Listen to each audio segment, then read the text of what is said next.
Hey guys, welcome and thanks for tuning in. We've got a little bit of a bonus episode for you this week. We still have part 2 of Lee Diffie's interview coming up a little bit later in the week, but we wanted to get this one out there as well because as you'll hear, it's a little bit time sensitive and something that I think you guys are really going to enjoy. Our good friend Jackie Flynn has joined us for an interview, and I can't wait for you guys to hear what he's got to say, his stories about getting into stand-up comedy, but more importantly, where you can maybe see him a little bit later this week. All right, guys. Hello and welcome to Off Track with Hinch or Rossi. And yeah, you guessed it. It's me again. Stuck with me this time. Tim unfortunately showed up.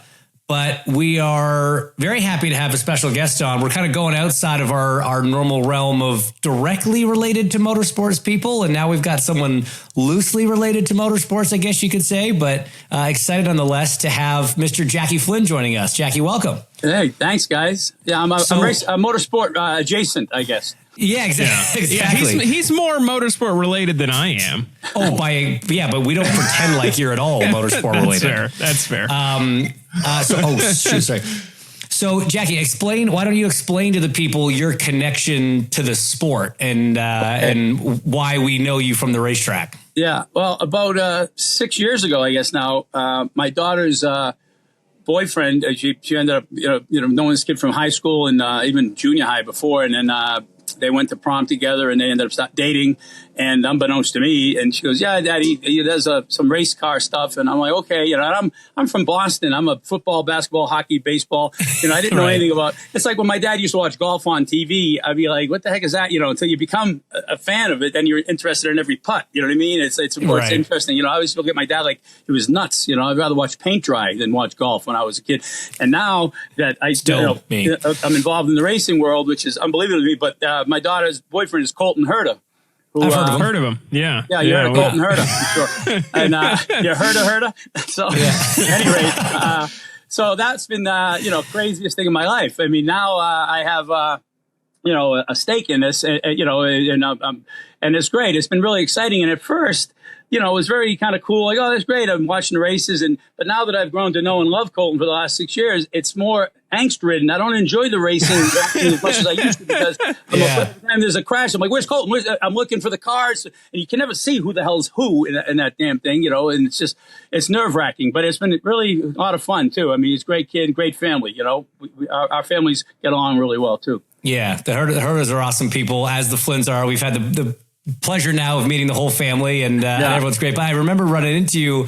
I'm trying to remember what race it was. It was just recently. Maybe were you in Portland? I wasn't in Portland. I was in St. Louis. I was in St. Louis, and I was somewhere else prior to that. I can't remember which one. No, it was St. Louis. It was St. Louis. It was after qualifying when Colton had his issue in qualifying. And you talk about now you're invested in it. I saw you, and you're like, I mean, you were as fired up as any member of the team. Like you're totally in. You're sold on the whole thing. It's so frustrating. I feel his angst and aggravation, and it's like, and there's a lot of stuff. Obviously there's everything. Some things he owns, but there's a lot of stuff that's out of his control that happens, and it's like it's maddening. Like tire falling off. And it's like, what the heck? There's just always, it's just so frustrating as a fan and obviously a personal interest in it. It gets me, I feel like attached to it. You know what I mean? And I feel every moment for him, Yeah. That's what's cool about racing. Once you kind of get to know at least one of the people involved, your love for it just grows. And there's so much more to meet the eye. Like when I was a kid watching, like I said, I'd be like, I see the Indy 500 like everybody else, but never knew about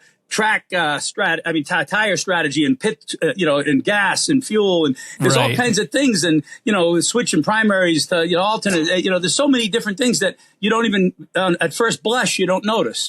So as cool as Colton is, and as nice as it is, all the things that he's done in his life, that's not why we're here, Jackie. We're not here to talk about Colton Herta. We're to talk about Jackie Flynn because you have been a part of some pretty impressive. So I guess why don't you give some people some background into how you got into show business? Well, I've been doing stand-up comedy for about 37 years.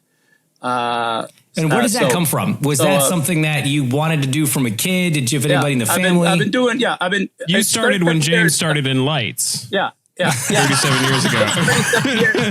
It's 37 years, this month roughly professionally, 37 years, which is, so apparently I'm not going to make it, but, I'm still trying to figure out if this racing thing is going to work out for me, Jackie. Don't worry about it. We're all in the same boat. I always wanted to be a comedian. My dad was a very funny guy. Matter of fact, to this day, and a lot of comedians say this too about their dads, that I can honestly say my dad was the funniest guy I ever knew. And I know comics that are world-class comedians that, to me, though, my dad made me laugh, not just because he was my dad. He was just my timing and delivery I get from my dad. And he was very funny. We used to always tell jokes, and I could always remember jokes, like street jokes, and we'd enjoy a couple of street jokes. I couldn't wait to tell him a joke I had heard, in the schoolyard. And I remember watching like The Tonight Show, and even believe it or not, like I want to say Ed Sullivan or something when I was a really young kid with my dad, and they'd have a comedian on like Shecky Green or one of these old world comedians. And I can remember the first joke that I heard like on the show, and my dad, so I always had like a love for that, and never knowing I always wanted to be a comedian, but never, how do you become a comedian? It's not like I can go to comedy school. Now they get all kinds of improv classes, but when I was coming up, you had to go to a comedy club, on an open mic, get on stage, and figure it out. Yeah. Good luck, and so I did that for a lot of years. I started in '87 in earnest. My first time on stage was at University of Miami in college down in Florida. And the trip I'm on here, my golf trip with my golf college buddies, we were all went to school in Miami together, and they talked me into going on night. They had a talent night. Sponsored by, of all time, Miller Lite and Catch a Rising Star, which is a big comedy club in New York at the time. Okay. And this is 1980, 82, 81 maybe. And they said, come on, you're funny, go on stage. And I went on stage at the Rathskeller, which is the college pub, on a night, 300 drunken college kids, a gig that I wouldn't relish now as a 37, never mind a rank amateur, So I went on and it got me the bug like a little bit, like I felt it. Then I thought about it for a long time, and I knew that next time I did anything like that, I didn't want to go off half-cocked, and I want to have like a whole thing prepared. I did some Rodney Dangerfield impression. I did a couple of jokes that I wrote, but I didn't know what I was doing. So and then I thought about it. Then I went to an open mic in Boston in '87, and I did well, and they invited me back, and you keep going, and before you know it, you get your first paid gig. And I'll never forget my dad, who was not that into me doing comedy. He thought comedy with me was me like, I'm a drummer now, Dad. I got a set of drums for a week. And, it's just one of these other things that I'm like a fruit fly, just zipping around doing stupid stuff, So he said comedy, and he wanted me to do the family business and get into that. And so I had my first paid gig. I'll never forget it. I lived outside of Boston in Arlington, Massachusetts, when the gig was in Hampton Beach, New Hampshire, which is about almost an hour drive. And I said to my dad, and I'm so excited, and I'm, Dad, they're paying me $40 to go to Hampton Beach. So I was opening for a big comedian, to do 20 minutes of time in front of this comedian. He goes, Hampton Beach, it's an hour drive. He goes, $40. He goes, I'll give you $50 to stay the hell home. Thanks for the support, It's going to cost more gas to get there. Yeah. So fast forward to 1994.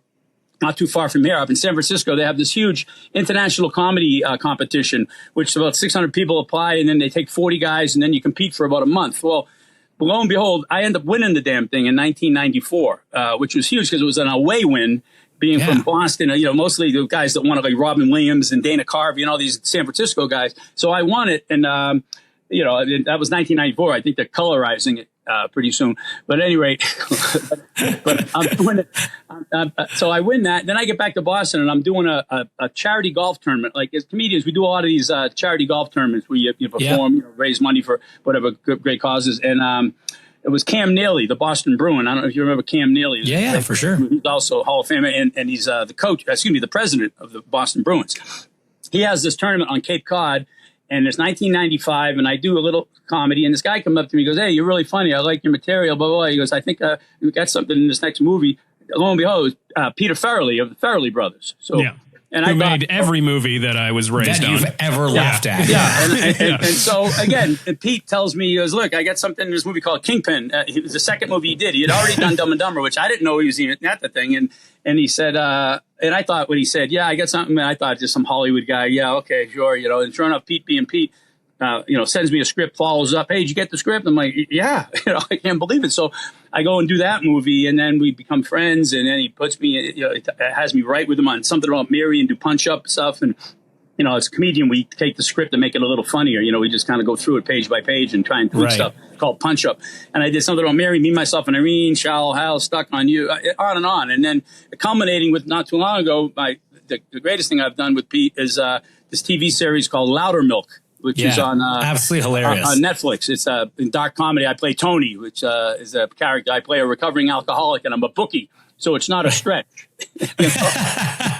Art imitates life, right? Yes. So, but you're in it, but you also write on it, right? Like you're one of the writers. I've co-written a couple episodes with Pete and another writer friend of mine, and but it's been the greatest collaborative experience in my life. It's a great show. I can't believe we've got a kind of resurgence because it was originally we were on the DirecTV's audience channel, which was this kind of their DirecTV's AT&T's audience channel. It was their kind of original program channel. And then they ended up merging with HBO, and that channel went away. It just became a preview channel for like HBO Max or something. And then we were kind of like in limbo, and then Amazon Prime picked us up, but they kind of buried us. They didn't really display it, and no one knew it was around. And Pete Fairley, like he said it too. He goes, if anyone sees the show, they're going to love it eventually. Sure enough, Netflix gets it. They have a better user interface, I guess. And it was on the, just suggested for you page, whatever. And, people all over the world. It was a top 10 show on Netflix for like 6 weeks, which was unheard of. Number 3 in Ireland and UK and Australia. And now I'm actually starting to get like work, it helped me. And now I'm Jackie Flynn from Loudermilk, and I've been the same thing I've been doing for 37 years. But now I have a little more cachet, and people are like coming up to me after the show, taking pictures. I've never had this type of, all the movies I've done. It's like the movie, celebrity, right? But it's like Find Waldo, nobody really knows who the hell I am, And did anybody come up and ask you to do that bit that went viral from Loudermilk? Are you talking to the cop? Yeah, people tell. I used to do that in my act, and they end up doing that. That was a bit in my act that Pete asked me. Oh, no way. And so, but it was the funniest thing. I was telling my wife and Riley and my daughters, I was at the airport in LAX not too long ago, and this guy comes up to me, turns out from England. He goes, "Hey, I see this guy kind of lurking." And he goes, and I'm not used to this at all. He goes, "Hey, you're in that show, aren't you?" I go, he goes, "Loudermilk." I go, "Yeah, I am." And I was so excited that someone actually, and then, most people that celebrities, they're okay, thanks, you're okay. And I'm like following him going, "Hey, so what'd you think?" Like, I'm like chasing him down, I'm like the opposite, I'm like, the guy's like, "Jesus Christ, leave me alone, man," Oh, yeah, that must be wild though. Like, it's because when did Loudermilk first come out? Loudermilk first came out in 2019-ish or something, 2018 maybe, and maybe 2018, maybe 2017, 2018, and then we're in limbo. But now we're got 3 seasons on Netflix, and Pete Fairley is trying to get more someone to come up and just do more. He's been meeting with Netflix, and he said we're going to definitely do it. It might be on HBO Max or Hulu, who knows, and hopefully Netflix if they're smart, But we'll see. People. You should see there's like a petition that people have signed petitioning Netflix, at Netflix, please make more seasons, and you can sign it. Like there's like 7,000 signatures, and people, if you put like hashtag Loudermilk in a Twitter, search bar, you'll say this is the greatest show. Please don't let this go away. We need more seasons because we just scratching the surface with 3 seasons, and they envisioned it to be in 7-8 seasons long, and he's actually already got the next 2 mapped out. And the game changer is all the actors want to do it. So it's a no-brainer. Right. We can. It's cheap to make. It's not hard to do, and so that's the selling point. And you got Pete Fairley, an Oscar winner, wanting to do it. You think people would be tripping over themselves to do more seasons? So I'm hopeful. Yeah, I imagine it'll all come together for all those reasons that you just said. But from your lips to God's ears. Yeah. It's got to be such a weird feeling though, because like you say, it comes out in 2019. Netflix picked it up. Was it earlier this year or late last year? It was January, I think. It came out on Netflix January, and it went right January. 2024. January 1st, I think it dropped. And then all of a sudden you start seeing it, you start hearing about it, people start recognizing it's like, you. How like when Breaking Bad was big, you kind of heard, Breaking Bad, and all of a sudden you had to go see it. By the time I saw Breaking Bad, it was like 5 seasons in. Like I just knew. And so this is what's happening. It's kind of reaching critical mass. And now people are coming to the show. Like I had like maybe 150 people at a show, a comedy show, and then like maybe half of them, like they said, he's from Loudermilk, and they clap. Like you could tell that people are actually recognizing it a little bit now. And it's been really kind of gratifying. It's like, again, I've been kind of a journeyman comic, and it's been kind of it's been a slog for me, so it's been nice to have a little bit of a success that way. Yeah, no doubt. So what you've written on shows and movies, you've been in shows and movies, you do stand up. What is your favorite way to kind of do comedy? If that's a very dumb way of putting it, but the Loudermilk, the comedic acting is very, very gratifying and fun, but there's nothing like stand-up, because stand-up is instant, and the gratification is, TV, you gotta, you do the show, and you got to edit it, and then it comes out, and you gotta wait, and then you see it. Oh yeah, okay, I remember we did that like 6 months ago, whatever. Comedy is like, boom, I'm on stage, I'm telling a joke, and I get immediate feedback, and there's nothing like stand-up, and it's like a drug, you know what I mean? It's like when you've been doing it so long, and but it's all fun. I enjoy all of it. The movies are fun. TV's fun. And, I just, I'm literally, I never dreamt that I would, be where I am. You know what I mean? As far as that, it's such a long journey. I've been really, crazy long journey. Have you given Colton some advice about maybe finding some stability in his career? Yes, he needs a little bit, But I told him, I said, Did you say, hey, you know what? I'll give you $50 to not do that drumming gig. Yes. Yeah. I was literally just going to say, like, there's so many parallels, right? Trying to make it motorsports is this same up and down roller coaster ride, and journeyman drivers that just keep trying to put it together. The difference is like, you have a bad day, you get booed off stage. We have a bad day, we end up in hospital, shish kebabbed by a piece of suspension. Different stakes, but like same, Yeah, and it's very my career, and a lot of guys, like there's a lot of guys in your field that are kind of journeyman guys that for sure, and that's why I look at it like I've always likened myself to like a PGA pro guy that never won, kind of journeyman where I've cashed a check, but I've never had my big win. You know what I mean? So and this Loudermilk and everything happening. Finally, I might have my day in the sun a little bit. It would be fun. You know what I mean? And like I said, it's a goal of every comedian to do more, comedic stuff like that, acting and whatnot. So I hear a lot, like I listen to a lot of different podcasts. Like I love comedy. I love stand up. I mean, watching it, sure. not what you do. You're braver than me, but really. you hear a lot of comics talk about how you have to go through these phases of bombing, right? Like bombing is one of the best things that can happen because that's how you learn. Yes. I tell you a quick story, and I met Jerry Seinfeld early on in my career. I was doing about a year and a half, and I thought I was pretty good. What does he do? I've heard he's a car guy. He's a big car guy, great car collection. So he's got, he's in Boston performing at this big theater in Boston, and all the comedians we got to go because we knew the guy and we got backstage. So I got to talk to Jerry, and I was doing it about a year and a half. And at the time, he'd been doing it 12 years, which to me is an eternity. And now I think back, I'm doing it 37 years now. It's like, it was nothing. But I see he does 45 minutes and he kills. And I was new, but at one point it was very inspiring, but at the same token debilitating because I'm like, how could you be that good? Like I could never imagine being that, you know what I mean? And I told him exactly what I just said to you. And he said, yeah, but you're looking at 12 years of boiled down to 45 minutes of everything I've gleaned. And that's tight and everything, you know what I mean? No fat on it. And I get it now, So anyway, I thought I was kind of good. I go to New York, which is a whole different animal. And I talked my way onto the improv. And I'd never really bombed prior to this. I can honestly say, because I'm doing 15-minute sets in Boston, great crowds. It's a great comedy town. And I was pretty decent, I'll be honest with you, for a new guy. So I go to New York and I talk my way on, and these things called prom shows, which unbeknownst to me, I didn't know. It's like a nightmare. These kids come in with limos and they're drunk and they've been prom and now they're at a comedy club eating. And Sounds terrible. I get on at like 1 o'clock in the morning, okay? And I talk my way on. The doorman / showrunner is there, the showroom runner.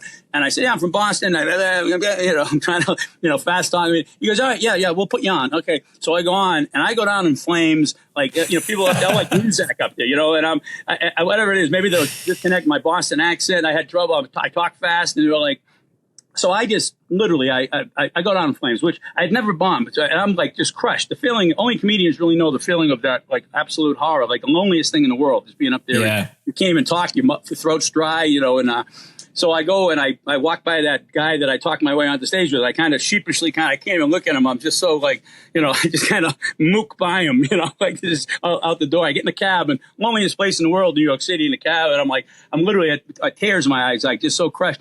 And I go to Catch a Rising Star, again, big comedy club in Manhattan. And who do I run into right in the foyer there at the bar is Jerry Seinfeld, who I just met prior 3 weeks ago.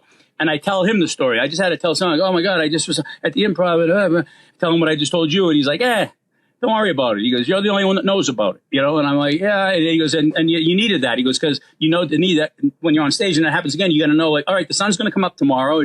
I'm going to be here. I've been here before. And you need that to make you, what doesn't kill you makes you stronger type thing. And it couldn't be any truer. And that was a true story. And that was like, it really helped me. And I told him years later when I met him after he's had all this fame. And I said, dude, you really helped me. I read it at the Improv in Hollywood one time and we were talking about it. And, so that was, again, that's people's biggest fear is death in public speaking, and it's like going up there and like going down in flames is like the worst, So where, if we wanted to see you do some stand up, where would we Where can we check you out? Funny you should ask. It's almost like we talked about this. It's almost before. like we had this set up.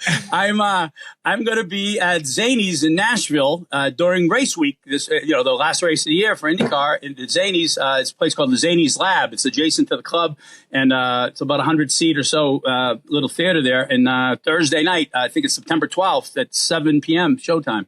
Doors open at 6. All right. And if you want to get tickets to see Jackie, the link will be in the show notes for this. We'll tweet it out as well. You can see it on our social media. Go support him.